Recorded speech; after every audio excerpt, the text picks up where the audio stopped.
Armen, thank you so much for joining us here at SuperReturn International. You've described a sea change. What do you mean by that, and what are we seeing in this industry? I mean, a sea change generically is a notable transformation or shift, but in the investment market, what it means is a fundamental change in the currents that underpin our thinking around investments and markets. It requires us to reorient all of our assumptions as to where returns have been generated from and where they should or will be generated from in a new set of circumstances like we're facing today.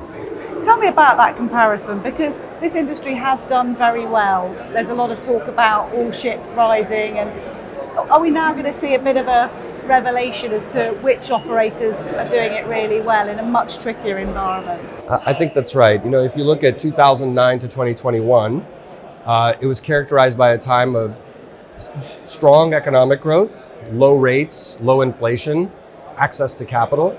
And what that meant was that private equity sponsors and other equity investors were able to engineer attractive equity returns because they had access to capital that could really wash over even minor risks or moderate risks in the underlying portfolios.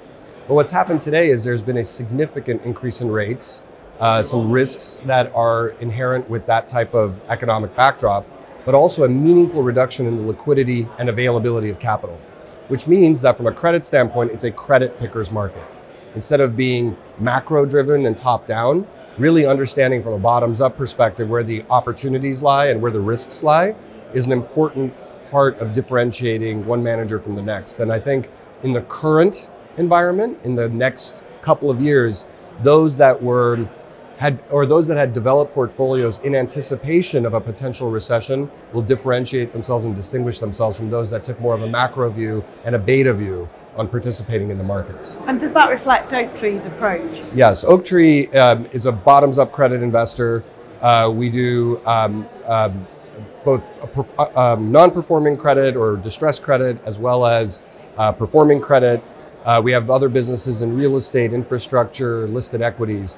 But all of our strategies take the view that our first and most important job is risk control and making sure that we avoid the losers so that we can allow the winners to take care of themselves. What are the biggest risk factors at the moment? Obviously, there's been a lot about ESG being part of that and decarbonisation, but there's also this huge shift at the moment away from globalisation potentially. So what would you say are the biggest risk factors for you to consider at the moment? ESG has been a risk factor for quite some time because it impacts the terminal value of businesses that are problematic from an ESG perspective. So even if the moral obligation that comes with an ESG mandate were not an issue, there is actually a credit fundamental issue in not recognizing ESG as a potential risk factor for certain types of businesses. But in addition to that, I would say there's volatility in the economy because some companies are not able to pass through cost increases. But I would say by and large, every company has seen an escalation in either their labor cost or their cost of goods or both. And that type of volatility in economic performance, coupled with meaningfully higher cost of borrowing in the current interest rate environment, will begin to, and has already started to, impact the performance of these businesses and their cash flow generation characteristics. And we should expect to see an increase in the default rate generally in the markets and some stress building up in portfolios.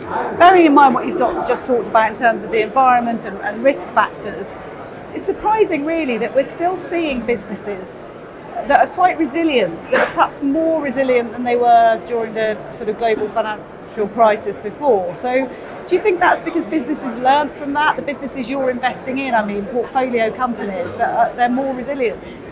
I think larger businesses are showing themselves to be more resilient than smaller ones.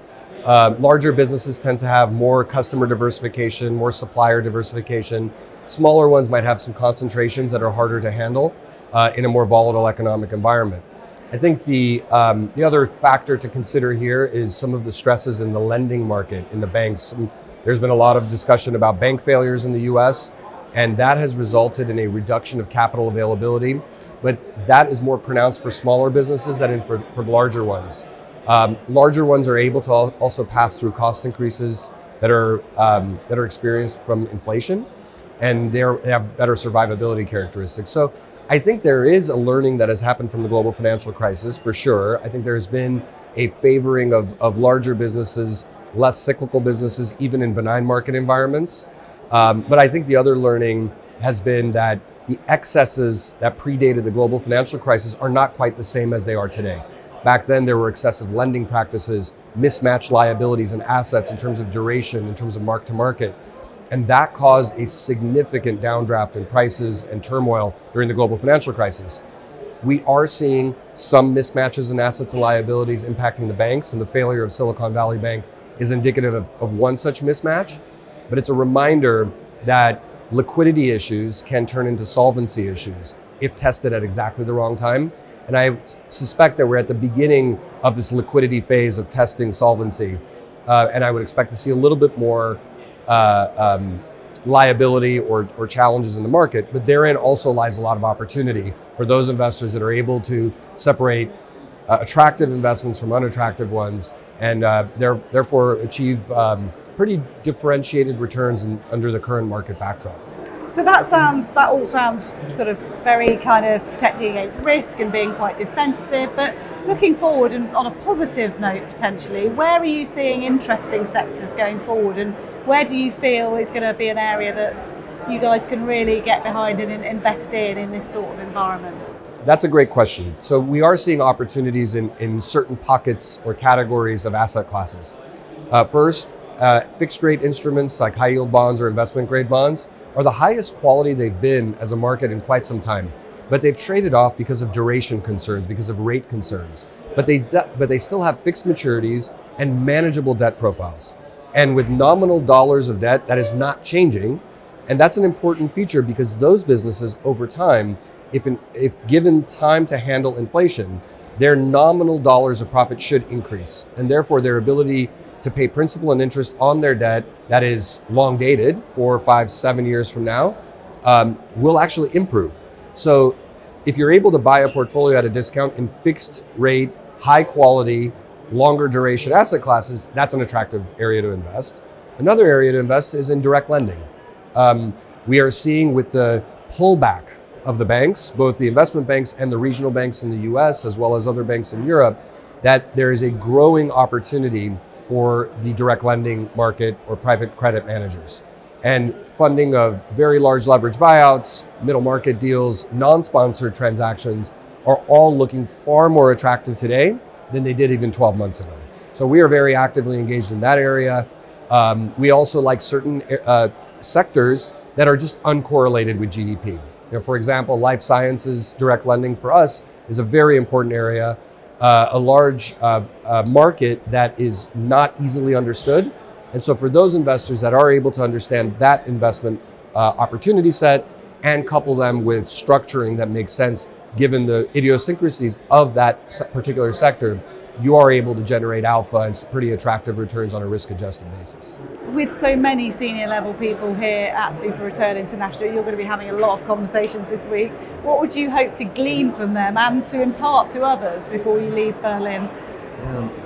Well, I think in terms of gleaning from them, I really would like to understand how they're viewing the particular risks in the market, how their particular portfolios are holding up, and whether they are positively or negatively bent, just given what they're seeing in the underlying credit by credit or investment by investment decisions. I think different vintages of investment portfolios, both private equity, private credit, and public credit, the way managers and investors feel about those markets may change based on the vintage that they're most exposed to. And I think really digging deep into what LPs and GPs are experiencing is what I would like to glean from the market, because we see our portfolios and we're always very much risk controlled in the way we invest, and therefore we see what such a portfolio would deliver, which is pretty stable results in the current economic environment. But in figuring out where the opportunities lie, you really have to dig deeper as to where the risks reside. And that's what I'm trying to get out of the SuperReturn conference.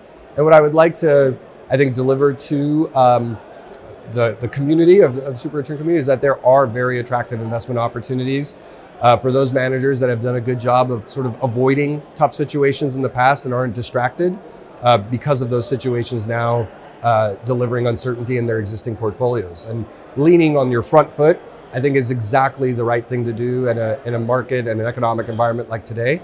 If you're able to find the right opportunities and structure them appropriately from a downside perspective and upside participation perspective. And prize expertise. Yeah. Well, hopefully for those managers that have a long track record of investing through cycles, this is frankly a golden era, I think. Armen, thank you so much for sharing your thoughts. Great to talk to you. Thank you so much. Good to talk to you too.